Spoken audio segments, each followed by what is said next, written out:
aqui, nossa, esse avião aqui, eu voei milhares de horas com ele. Coisa, muitas horas de voo. Fomos buscar esse avião em Botucatu, na Neiva, em 1961. Na Neiva, lá em Botucatu. Foi doado pelo DRC. E foi uma dádiva isso aí do Aeroclube. Tanto é verdade que esse avião nunca foi a dizer que ele sofreu uma pane. Esse avião nunca sofreu pane. Que eu saiba, não. Um avião, isso aí é uma joia que o Aeroclube tem. Eu sempre fui um apaixonado pela aviação. Quando um avião passava sobre a cidade, eu saía correndo da minha casa e vinha aqui no Aeroclube. E ficava aqui, se preciso for, 1 hora, 2, 3, 4, 5, 12 horas, debaixo da asa do avião, enquanto ele não decolava, eu não ia embora. Eles todos fizeram com que eu ficasse apaixonado por avião também, e meu filho também. E meu filho foi o primeiro solista de planador aqui do Aeroclube. E eu fiz a minha opção por ser piloto já muito novo, eu tinha uns 13, 14 anos, sempre gostei. Não tínhamos referenciais na cidade, infelizmente, nós não tínhamos referenciais. E o que me trouxe para o Aeroclube, eu tinha uns 7 anos de idade, vim voar com o meu pai, que não é piloto, mas ele comprou aí na época, sei lá quanto tempo de voo, e eu fiz um voo de Paulisti. Isso gravou. E eu fiquei alimentando sempre esse sonho. Porém, era muito caro, era muito difícil. Até que em 1969, 70, veio um pessoal amigo, uns parentes, e falaram, vamos no aeroporto voar.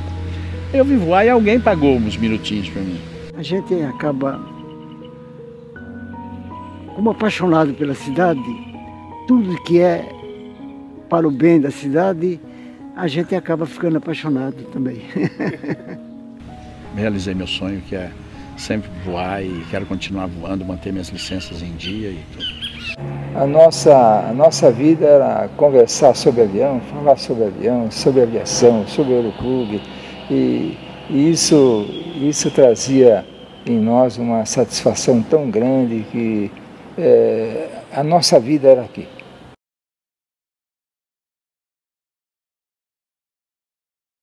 O Aeroclube se levantou em 1954, após um período em que o Aeroclube ficou assim, paralisado, em virtude de um acidente aéreo que aconteceu em setembro de 1947, em que foi acidentado um professor, que era professor do colégio aqui da cidade, professor de matemática, de nome, ele se chamava, da família Brunelli, Renato Brunelli ele chamava. Se acidentou aqui na cabeceira dessa pista aqui na cabeceira aqui se não me falha a memória, da 19 aqui.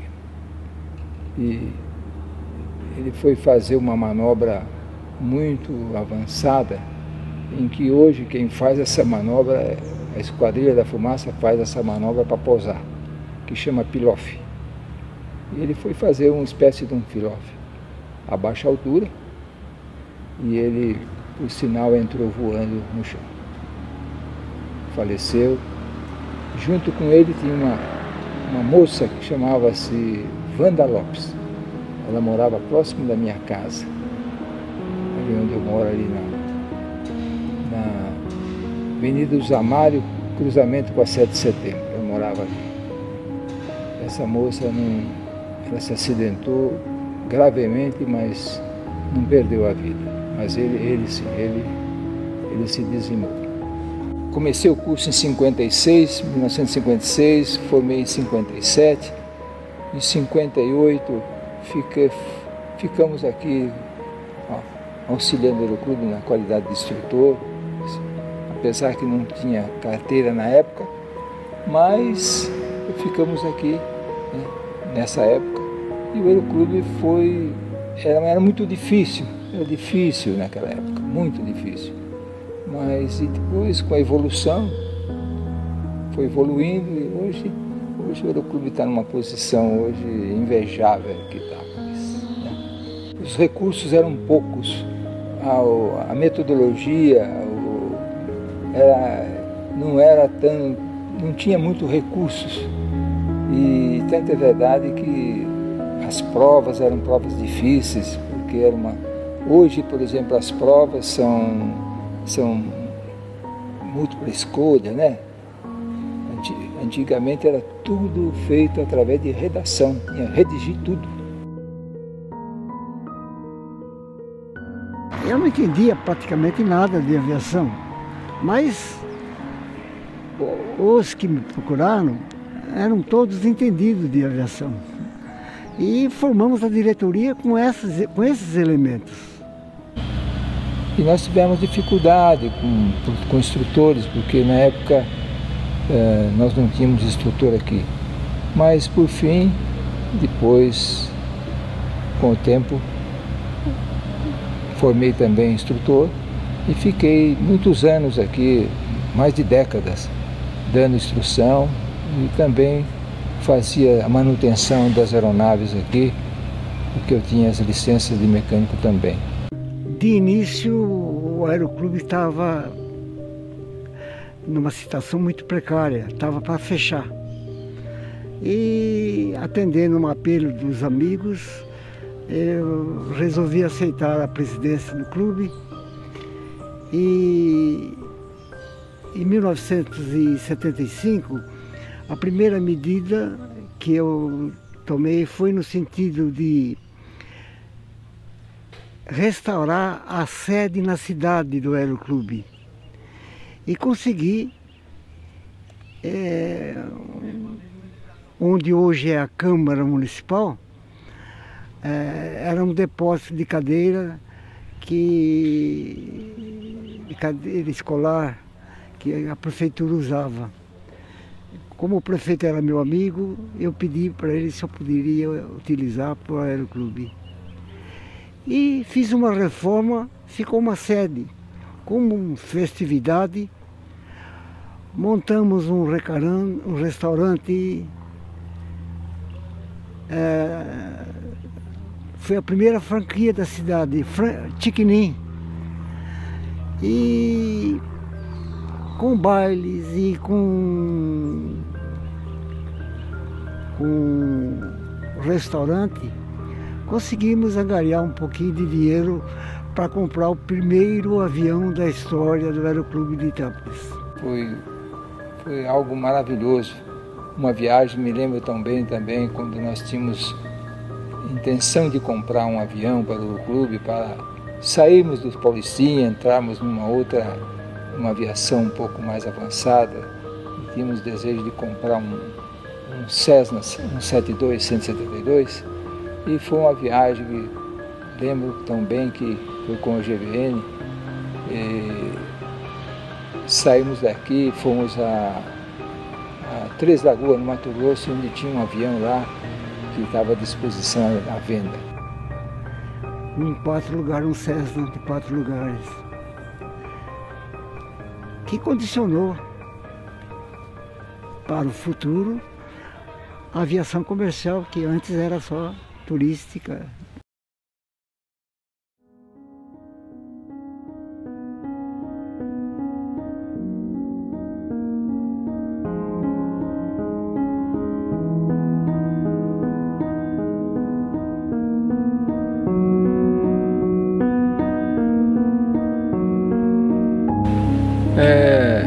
Essa foto aqui, esse avião é um CAP-4 de prefixo PPHJD. Esse avião era um avião que voamos, foi muito utilizado pelo clube. E um vendaval que passou aqui por Itápolis, em que o hangar não tinha porta da frente. E o vento foi tão forte que arrancou a parede do fundo e desabou o teto inteirinho sobre um avião que era um J3, de prefixo PP-TQO. Foi o avião em que eu fiz o curso, que eu aprendi a voar nesse avião aí, um J3. Essa aqui é uma foto de um voo solo. Esse aluno que solou, ele tem o nome de Sebastião Dutra. Ele era irmão do que está ao lado dele, que era também um diretor do Aeroclube, que chamava Carlos Antônio Dutra. Esse moço aqui, ele era sargento da Força Aérea e ele veio fazer o curso aqui em Itápolis. Esse aqui foi o voo solo dele, o famoso banho de óleo. E ele conseguiu agarrar esse Sebastião Dutra aqui, que está ao lado dele aqui, na corrida, viu? Esse avião é um DC-3. Esse avião estava fazendo um voo de São Paulo com destino a São José do Rio Preto. E ele, ao passar aqui na vertical de Itápolis, ele sofreu uma pane e ele precisou pousar aqui. E pousou com segurança aqui. Esses que estão aí são mecânicos que vieram fazer a manutenção para que ele pudesse voltar a decolar e voltar para o seu destino. Esses aqui são nossos alunos, em que na época eu tirei a fotografia deles. O da esquerda aqui para a direita, primeiro é o Francisco Torres, o outro é o segundo, Douglas Macanhã, o terceiro é o Gumercindo Paz Gregorato, que nós conhecemos ele pelo apelido de Fio. Esse de branco aqui era um diretor técnico do Aeroclube que chama Carlos Antônio Dutra. O agachado é o Antero Kojorowski, aluno também. O outro ao lado chama Douglas Pimenta. O outro ao lado chama Saulo Garcia, aluno nosso. E esse outro chama Oscar Sebastião Lopes.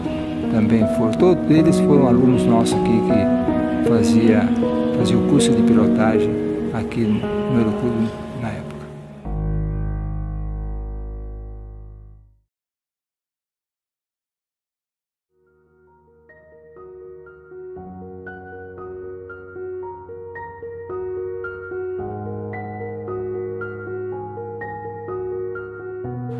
E tanta verdade que esse avião formou centenas e centenas e centenas de pilotos.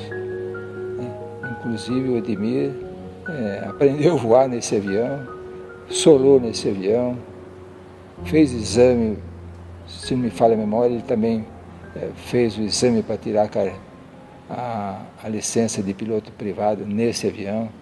Eu formei na primeira turma em 75, 16 e em 76 também 16 alunos.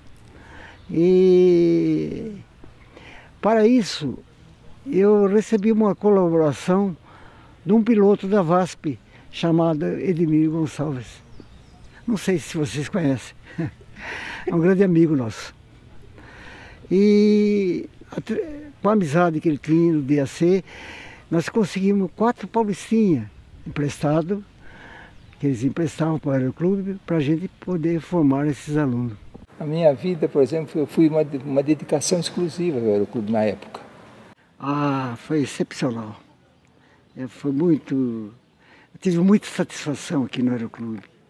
Cada piloto que solava, a gente comemorava, tomava aquele banho de óleo costumeiro, e depois a gente fazia um churrasco, uma festa aqui com vinho. Fiz 2 festas aviatórias. Na época foi muito famosa. Conseguimos trazer o Bertelli, que era um piloto acrobático de nome internacional.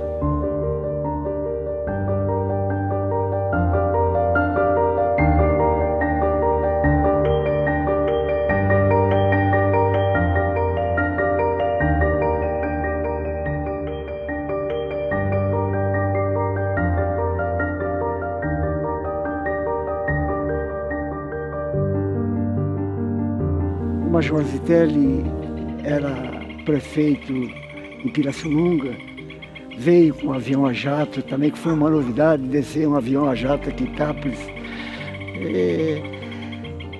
Aeromodelismo, paraquedismo, a festa foi completa e conseguimos fazer uma grande amizade com os pilotos dos T-6, da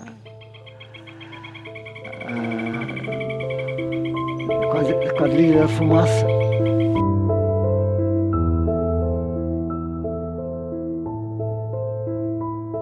Mas me lembro tão bem que um componente das Quadrilhas de Fumaça era o comandante Braga. Era muito amigo da gente. Inclusive, quando a gente ia ao DAC no Rio de Janeiro, ele sempre nos recepcionava.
Muitos profissionais saíram daqui e na minha época, nos 30 anos de presidente, eu procurei sempre cumprir com o objetivo social do Aeroclube, com a sua parte filantrópica. Então nós ajudamos muita gente, demos oportunidades a muita gente aqui de Itápolis, pessoas menos favorecidas em termos financeiros, conseguiram realizar o sonho de tirar o brevet e serem bons profissionais.